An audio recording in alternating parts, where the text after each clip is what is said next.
ವಿರೋಧದ ನಡುವೆಯೂ ಕೇಂದ್ರ ಸರ್ಕಾರ ಪೌರತ್ವ ತಿದ್ದುಪಡಿ ಕಾಯ್ದೆಯನ್ನು ಇವತ್ತು ಜಾರಿಗೊಳಿಸಿದೆ. ನೆರೆ ರಾಷ್ಟ್ರಗಳ ಧಾರ್ಮಿಕ ಅಲ್ಪಸಂಖ್ಯಾತರಿಗೆ ದೇಶದ ಪೌರತ್ವ ನೀಡೋದಕ್ಕೆ ಅಧಿಕೃತವಾಗಿ ಅಧಿಸೂಚನೆಯನ್ನು ಹೊರಡಿಸಲಾಗಿದೆ. ಸಿಎಎ ಜಾರಿಯಾಗಿದೆ. ಪಾಕಿಸ್ತಾನ, ಅಫ್ಘಾನಿಸ್ತಾನ, ಬಾಂಗ್ಲಾದಿಂದ ಭಾರತಕ್ಕೆ ವಲಸೆ ಬಂದಂಥ ಅಲ್ಲಿನ ಮತೀಯ ಅಲ್ಪಸಂಖ್ಯಾತರಿಗೆ ಪೌರತ್ವ ನೀಡೋದಕ್ಕೆ ಸಿಎಎಯನ್ನು ಜಾರಿ ತರಲಾಗಿದೆ.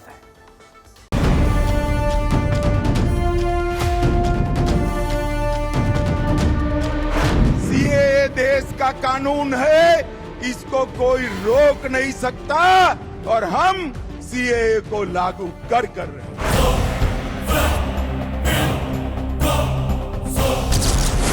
ಲೋಕಸಭೆ ಚುನಾವಣೆ ಹತ್ತಿರದಲ್ಲೇ ಕೇಂದ್ರದಿಂದ ಸಿಎಎ ಅಸ್ತ್ರ. ದೇಶಾದ್ಯಂತ ಪೌರತ್ವ ತಿದ್ದುಪಡಿ ಕಾಯ್ದೆ ಜಾರಿಗೊಳಿಸಿ ಅಧಿಸೂಚನೆ. ಲೋಕಸಭೆ ಚುನಾವಣೆಯಲ್ಲಿ ಹ್ಯಾಟ್ರಿಕ್ ಗೆಲುವಿಗೆ ಕಾರ್ಯತಂತ್ರ ರೂಪಿಸ್ತಾ ಇರೋ ಬಿಜೆಪಿ ಸಿಎಎ ಅಸ್ತ್ರವನ್ನ ಕೈಗೆತ್ತಿಕೊಂಡಿದೆ. ತೀವ್ರ ವಿವಾದದ ಹಿನ್ನೆಲೆಯಲ್ಲಿ 4 ವರ್ಷಗಳಿಂದ ನೇಪಥ್ಯಕ್ಕೆ ಸರಿದಿದ್ದ ಪೌರತ್ವ ತಿದ್ದುಪಡಿ ಕಾಯ್ದೆಯನ್ನ ಲೋಕಸಭೆ ಚುನಾವಣೆ ಹತ್ತಿರದಲ್ಲೇ ದೇಶಾದ್ಯಂತ ಜಾರಿಗೊಳಿಸಲಾಗಿದೆ. ಲೋಕಸಭೆ ಚುನಾವಣೆಗೂ ಮುನ್ನವೇ ಪೌರತ್ವ ತಿದ್ದುಪಡಿ ಕಾಯ್ದೆ 2019ರ ನಿಯಮಾವಳಿಗಳ ಜಾರಿಗೆ ಕೇಂದ್ರ ಸರ್ಕಾರ ಅಧಿಸೂಚನೆಯನ್ನ ಹೊರಡಿಸಿದ್ದು, ದೇಶಾದ್ಯಂತ ಪೌರತ್ವ ತಿದ್ದುಪಡಿ ಕಾಯ್ದೆ ಜಾರಿಯಾಗಿದೆ. ಹಾಗಾದ್ರೆ ಏನಿದು ಪೌರತ್ವ ತಿದ್ದುಪಡಿ ಕಾಯ್ದೆ?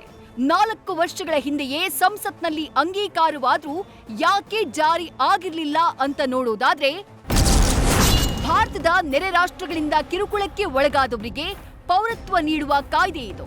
ಭಾರತದ ನೆರೆಯ ಬಹುಸಂಖ್ಯಾತ ಮುಸ್ಲಿಂ ರಾಷ್ಟ್ರಗಳಾದ ಪಾಕಿಸ್ತಾನ, ಅಫ್ಘಾನಿಸ್ತಾನ, ಬಾಂಗ್ಲಾದೇಶದಿಂದ ಕಿರುಕುಳಕ್ಕೆ ಒಳಗಾಗಿ ಭಾರತಕ್ಕೆ ವಲಸೆ ಬಂದವರಿಗೆ ಭಾರತದ ಪೌರತ್ವ ನೀಡುವ ಉದ್ದೇಶದಿಂದ ಇದನ್ನ ಜಾರಿ ಮಾಡಲಾಗಿದೆ.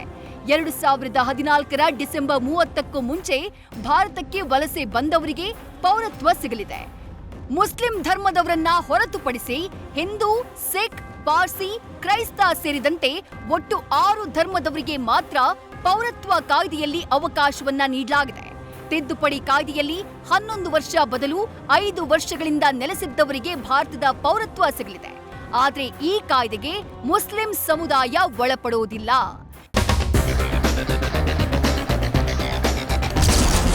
ಸಿಎಎ ಜಾರಿ ಚುನಾವಣಾ ಗಿಮಿಕ್ ಎಂದ ಮಮತಾ ಬ್ಯಾನರ್ಜಿ. ನಾಗರಿಕ ಪೌರತ್ವ ತಿದ್ದುಪಡಿ ಕಾಯ್ದೆ ಜಾರಿ ಬಗ್ಗೆ ಪಶ್ಚಿಮ ಬಂಗಾಳ ಸಿಎಂ ಮಮತಾ ಬ್ಯಾನರ್ಜಿ ವಿರೋಧ ವ್ಯಕ್ತಪಡಿಸಿದ್ದಾರೆ. ಕೇಂದ್ರ ಸರ್ಕಾರ ಕೇವಲ ಚುನಾವಣಾ ದೃಷ್ಟಿಯಿಂದ ಜಾರಿಗೆ ತಂದಿದೆ, ಇದೆಲ್ಲ ಚುನಾವಣಾ ಗಿಮಿಕ್ ಅಂತ ವಾಗ್ದಾಳಿ ಮಾಡಿದ್ದಾರೆ.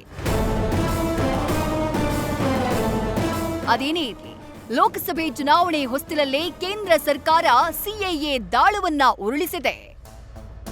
News first bureau.